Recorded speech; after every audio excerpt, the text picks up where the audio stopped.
D'écouter Sichot Chelek Yud Zayin, Sicha sur le 5e chapitre de Pirkei Avot.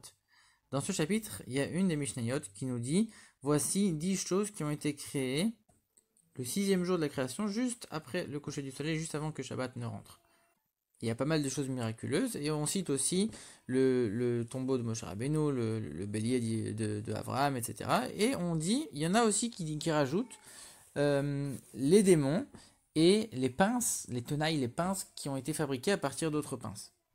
Alors on ne comprend pas trop qu'est-ce qu'on veut nous apprendre ici, et on comprend bien que pour fabriquer des outils, à l'époque il y avait encore rien, le monde venait d'être créé, donc pour fabriquer un outil, on a besoin d'autres outils, et donc du coup on est en train de nous expliquer, il y avait un outil, une grande pince qui est descendue du ciel, qui a été créée par Dieu lui-même pour pouvoir après fabriquer d'autres outils par la suite.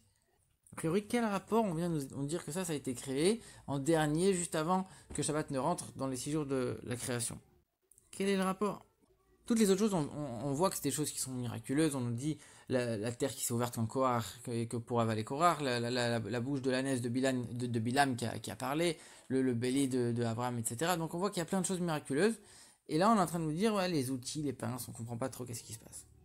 A priori, il n'y a pas du tout de miracle là-dessus, on ne comprend pas trop. En plus, ça voudrait dire que ça a été créé après Adam Rishon, après le premier homme, alors qu'on nous dit que c'est lui qui a été créé en dernier, pour que quand il soit créé, il trouve le monde déjà tout prêt, que tout soit déjà prêt devant lui. A priori, on voit que bon, toutes les autres choses qui sont citées, c'est des choses qui vont servir pour faire des miracles dans les générations à venir, donc ça ne le concerne pas. Mais les outils, bien sûr que ça le concerne. Donc c'est-à-dire qu'il y a quelque chose qui n'était pas encore créé quand lui est arrivé. Donc ça contredit un petit peu ce qu'on a l'habitude d'entendre. Puis la formulation de la Mishnah, elle est bizarre, on nous dit les démons et les pinces, comme pour dire qu'il y a un lien entre les deux. En quoi c'est lié? Qu'est-ce que ça vient nous apporter à nous? Qu'est-ce que ça vient nous enseigner dans le service de Dieu? Et surtout, on voit que c'est Pirkei Avot, comme on l'a déjà expliqué il y a plusieurs semaines. Pirkei Avot, c'est là pour nous apprendre des choses qui sont plus que la stricte loi, pour nous apprendre à faire encore mieux. En quoi ici, qu'est-ce que ça vient nous apporter? Une autre question que le rabbi pose, on voit que toutes les autres choses miraculeuses qui sont citées, c'est des choses qui vont servir pour le peuple juif, dans des grands épisodes du peuple juif, et ici on ne comprend pas encore une fois les outils, les pinces, en quoi c'est lié spécifiquement au peuple juif. Alors pour ça, il faut comprendre qu'est-ce que ça veut dire quand on explique que l'homme il a été créé en dernier pour que quand il arrive, il voit que tout soit prêt. Ça veut dire que tout soit prêt pour qu'il puisse travailler, tout soit à sa disposition pour qu'il puisse raffiner le monde, pour qu'il puisse commencer à travailler dans les choses du monde. Et donc les choses qui ont été créées après, juste avant Shabbat, c'est pour dire ça, c'est pas à toi de t'en occuper, c'est pas du tout ton travail à toi.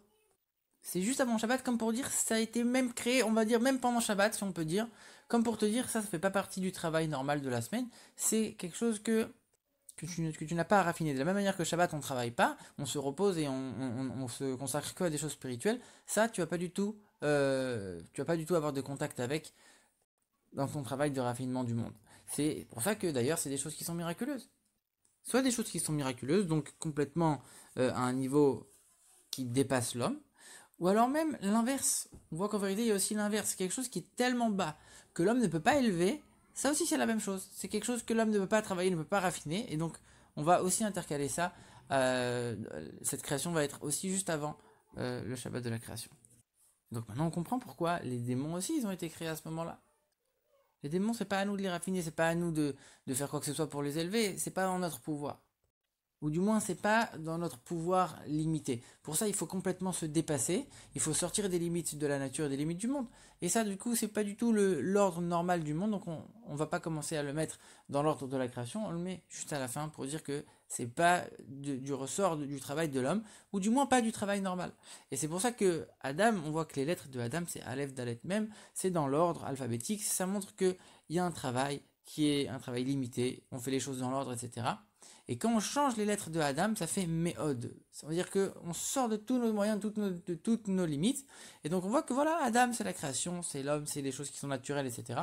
Et donc on va pas citer les choses pour lesquelles il faut complètement se battre et se dépasser pour les raffiner. Donc encore une fois, c'était pas le travail.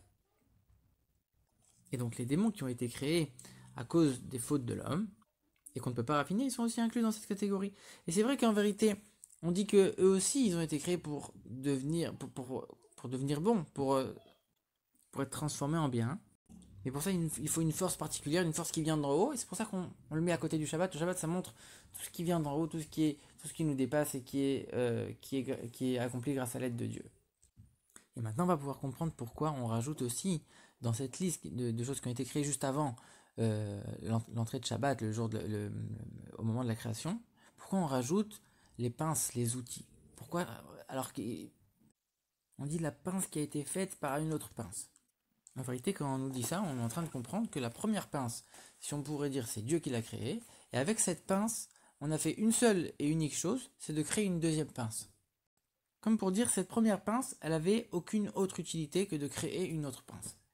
Alors encore une fois, il faut comprendre le message profond qui se cache derrière cette image de la pince. Qu'est-ce que ça peut nous enseigner à nous? En vérité, qu'est-ce que ça représente dans notre vie de tous les jours?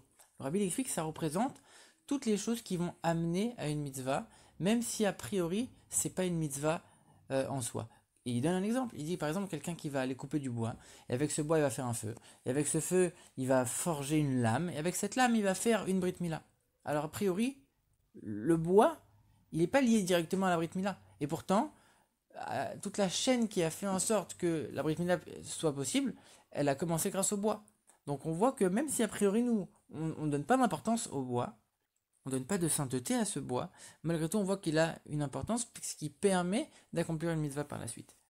Et c'est même pas comme ce qu'on a l'habitude de dire de manière habituelle. On dit que quand on va manger et boire, même des choses matérielles, mais dans l'optique de servir Dieu grâce à la force qu'on va en tirer, alors là c'est différent. On va vraiment avoir une vraie vitalité et on va pouvoir mieux servir Dieu, mieux prier, mieux étudier, grâce concrètement à la nourriture qu'on a mangée. Donc c'est vrai que la nourriture, elle permet d'accomplir une mitzvah, mais elle permet directement la mitzvah. Là, le bois, il est quand même vachement lointain de l'accomplissement de la mitzvah. Donc on pourrait penser qu'il a absolument aucune importance. Et c'est ça que la Mishnah vient nous enseigner. Cette pince, elle n'a été créée que pour faire une autre pince. C'est-à-dire qu'en soi, elle n'avait aucun autre but. Et elle a été créée par Dieu lui-même. Dieu, il ne crée pas des choses qui sont uniquement un moyen pour quelque chose d'autre. Dieu, il crée des choses qui sont un but en soi. Chaque action de Dieu, c'est un but à part entière. Donc ça voudrait dire que même dans les choses qui préparent une mitzvah, il y a quelque chose d'extraordinaire, il y a quelque chose d'infini. À tel point que ça donne une importance à la chose en elle-même. Alors c'est sûr que c'est pas du tout logique. Dans la logique, il y a un ordre. Ce qui permet la mitzvah, c'est moins grand que les objets de la mitzvah elle-même. Mais pour Dieu, il n'y a pas de différence. En vérité, quand on comprend que tout ce qui permet d'accomplir la volonté de Dieu, c'est infini, alors il n'y a pas de différence. Une grande mitzvah, une petite mitzvah, quelque chose qui permet la mitzvah, il n'y a pas de différence. À partir du moment où on est en train d'accomplir la volonté de Dieu, on est uniquement dans l'accomplissement de l'infini. Il n'y a pas de différence, il n'y a pas de hiérarchie. Et c'est pour ça que la Mordaken, il dit même, si Dieu nous avait demandé de couper du bois, alors on aurait coupé du bois toute la journée. On n'est pas en train de chercher une logique, on n'est pas en train de chercher une hiérarchie en classant les choses par des valeurs. La volonté de Dieu, elle se mesure pas, elle se qualifie pas. Donc l'enseignement, comme on l'a dit, Pirkei Avot, c'est pour nous apprendre à faire plus. L'enseignement, il est clair, on doit accorder de l'importance et de la valeur, même aux choses qui nous paraissent les plus insignifiantes. Et ça nous rappelle aussi l'histoire de la Gemara qui raconte l'histoire de Rabbi Chia, qui a planté du lin. Il a récolté ce lin, il a tissé des filets. Avec ces filets, il a été chasser des cerfs. Avec ces cerfs, il a pris leur peau, il a fait des parchemins. Avec les parchemins, il a écrit des 5 livres de la Torah. Et grâce à ça, il a pu enseigner la Torah aux enfants. Pour dire qu'en vérité, même le fait de faire pousser du lin, ça peut avoir son importance dans l'étude de la Torah. Et bien qu'il aurait pu demander à n'importe qui de faire tous ces travaux à sa place, et lui, il serait resté en train d'étudier pendant ce temps-là, il voulait montrer qu'en vérité, même dans des choses insignifiantes, il y a une importance extraordinaire. Et il faut s'y donner à fond, parce que même une chose qui peut permettre de manière lointaine une mitzvah, alors pour Dieu, ça a une importance qui est infinie.